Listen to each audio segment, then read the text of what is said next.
نحمدہ و نصلی علی رسولہ الکریم اما بعد فاعوذ باللہ من الشیطان الرجیم بسم اللہ الرحمن الرحیم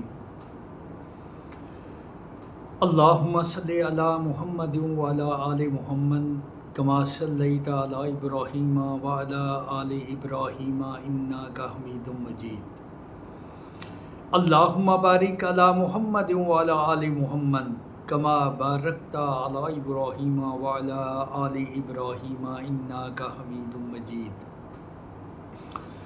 نہایت ہی قابل احترام سامعین حضرات، السلام علیکم ورحمۃ اللہ وبرکاتہ۔ آج پھر ایک نئی ویڈیو کے ساتھ آپ کی خدمت میں حاضر۔ آپ سب سے ایک گزارش ہے، خدا را توبہ کر کے اللہ کی بارگاہ میں جھک جائیں، کامیاب ہو جائیں گے۔ ادروائز صحیح بات ہے، آج جتنے ہم آخرت کی زندگی سے غافل ہو چکے ہیں نا، یہ ذہن میں رکھنا کہ آخرت کی منزلیں جیسے آپ صلی اللہ علیہ وآلہ وسلم نے پیشین گوئی کی ہے نا، وہ بہت سخت ہے۔ اگر صحابہ کرام رضوان اللہ تعالی علیہم اجمعین، ان کے لیے آپ صلی اللہ علیہ وآلہ وسلم کا فرمان کہ آخرت کی منزلیں جتنی مشکل میں جانتا ہوں نا، اگر آپ کو پتہ چل جائے تو کھانا پینا چھوڑ دیں۔ ایک صحابی ایسا نہیں بتا سکتے کہ جو ایمان لے کر آیا ہو اور نماز نہ پڑھتا ہو۔ ایک صحابی ایسا نہیں آپ بتا سکتے، معجزے کے طور پر نہ کوئی ہو، ادروائز نہ کوئی جھوٹ بولے گا ایمانداری سے۔ اس بات سے بھی آپ اندازہ لگا سکتے ہیں، اگر وہ صحابی غیر مسلم کو دعوت اسلام دیتے تھے اور غیر مسلم یہ سوال کرتے تھے کہ ہم مسلمان تو چلو ہو جاتے ہیں، کس طرح کے ہوں، اور وہ اتنے وثوق سے کہتے تھے کہ ہمیں دیکھو ہماری طرح ہو جاؤ۔ یہ تھی آپ صلی اللہ علیہ وآلہ وسلم کی تربیت۔ اور آج جو ہمارے یہ معذرت کے ساتھ صحیح بات ہے، یہ خطیب حضرات نہ انہیں اپنے مرنے کا خوف، نہ مرنے کے بعد جی اٹھنے کا خوف، نہ اس چیز کا خوف کہ ہم نے کل کو اللہ کو کیا جواب دینا ہے۔ یہ صحیح بات ہے، یہ جو خطیب صاحبان ہیں نا، میجارٹی اس وقت 90% انہیں اپنے مرنے کا خوف نہیں، انہیں اپنے پیسے سے قرضے آئے ہیں، پیسے لے کر تقریر کریں گے، پیسہ لیں گے، اپنے گھر جائیں گے، اپنی زندگی گزاریں گے۔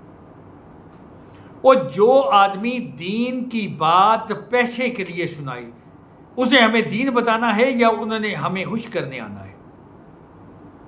آپ کو ایک بار میں نے پہلے بھی اسی طرح کی ایک ویڈیو ریکارڈ کی تھی، اگر تھانہ میں جائیں نا اور لاکھ روپیہ دیں کہ فلاں کے خلاف یا 50,000 جو بھی آپ کی فیس طے ہو، فلاں آدمی کو پکڑنا ہے، تو وہ کیا کریں گے؟ وہ اس آدمی کو پکڑیں گے، خواہ وہ بے قصور ہو، اور اسے لا کر چند چھترول کریں گے تاکہ وہ آپ کا 50,000 یا لاکھ روپیہ دیا ہوا وہ ان کا ہضم ہو جائے۔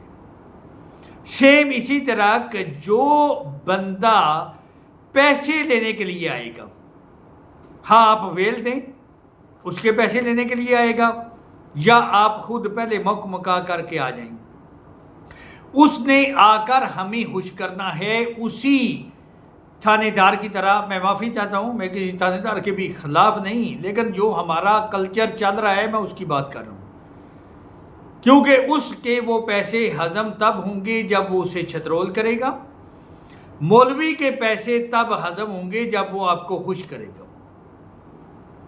او خدا را دنیا میں اگر کوئی کامیابی ہے نا، وہ اللہ کا کہنا ماننا اور آپ صلی اللہ علیہ وآلہ وسلم کا کہنا ماننا۔ اس سے ہٹ کر نہ کوئی پیر، نہ کوئی فقیر، اگر کوئی ہستی ہے اللہ تعالیٰ کی ذات نے ہماری رہنمائی کے لیے، تو آپ صلی اللہ علیہ وآلہ وسلم۔ ہم نے آپ صلی اللہ علیہ وآلہ وسلم کو دیکھنا ہے، ان کے احکامات کے مطابق اپنی زندگی گزارنی ہے، اس سے ہمارے یہ دونوں جہان کامیاب ہو جائیں گے۔ آپ کا میں زیادہ وقت نہیں لیتا، لیکن خدا را ان باتوں پر سوچئے۔ یہ جو ہم دربار بناتے ہیں نا، صحیح بات ہے، بے شک آپ کسی مفتی جس بھی مسلک کا مفتی ہو، اس سے صرف یہ بات بتائیں کہ یہ جو ہم نے دربار بنایا ہے، جو اللہ کے ولی اس دنیا سے رخصت ہو گئے ہیں، انہیں اس کا فائدہ کیا ہوگا؟ کوئی فائدہ نہیں۔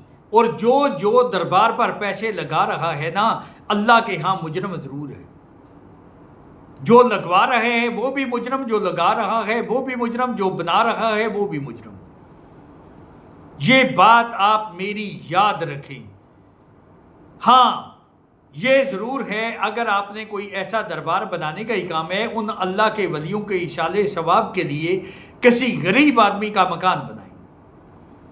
جب تک وہ غریب آدمی اس مکان میں رہے گا، اس اللہ کے ولی کو بھی اجر ملے گا، آپ کی اپنی ذات کو بھی اجر ملے گا۔ اور جو پیسہ آپ دربار پر خرچ کرتے ہیں، اس کا اللہ کے ولی کو کوئی فائدہ نہیں۔ وہ تو اپنے کامیاب زندگی گزار کے اللہ کی بارگاہ میں چلے گئے۔ یہ دربار اس لیے بناتے ہیں تاکہ یہ کاروبار کر سکیں، پیسہ کما سکیں۔ یہ صحیح بات ہے۔ یہ دربار جو بنتے ہیں، یہ جو وہاں متولی ہیں یا جو بھی انہیں کہہ لیں، یہ ان کی آمدن کا سبب ہے، اس لیے یہ دربار بناتے ہیں۔ وہ صندوقچی رکھتے ہیں۔ کس لیے آپ پیسے ڈالیں؟ کیا وہ پیسے اللہ کے ولی کو پہنچیں گے؟ او خدا را کچھ عقل استعمال کریں۔ یہ بزرگوں کا عرس کراتے ہیں، نماز یہ لوگ پڑھتے نہیں۔ کبھی آپ کو کسی نے نماز کا کہا ہے؟ نہیں، کیونکہ اگر نماز کا کہیں تو آپ وہاں جائیں گے نہیں۔ وہ بھی شیطان کے، میں معافی چاہتا ہوں، صحیح بات ہے، کسی کی دل آزاری مقصد نہیں، مقصد اصلاح کا ہے۔ اور جو کسی کو نماز کا کہتا نہیں، اللہ کے حکم کی یاد دہانی کا کہتا نہیں، آپ صلی اللہ علیہ وآلہ وسلم کا کیا طریقہ ہے؟ ساری زندگی اس مقصد میں گزاری کہ میری امت دوزخ کی آگ سے بچ کر جنت میں جانے والی بن جائے۔ کیا ہم ایسے ہیں؟ نہیں، ہم ایسا کچھ کام نہیں کر رہے۔ خدا را میں معافی چاہتا ہوں، صحیح بات ہے، مجھے کسی کے دل آزاری کا مقصد نہیں ہے، مقصد صرف اصلاح کا، آپ کو یہ سمجھانا۔ اگر دنیا میں کہیں کامیابی ہے تو اللہ کا کہنا ماننا اور اللہ کے رسول حضرت محمد صلی اللہ علیہ وآلہ وسلم کے کہنا ماننے میں، نہ کسی بڑی 11ویں یا چھوٹی 11ویں دینے میں کوئی کامیابی نہیں ہے۔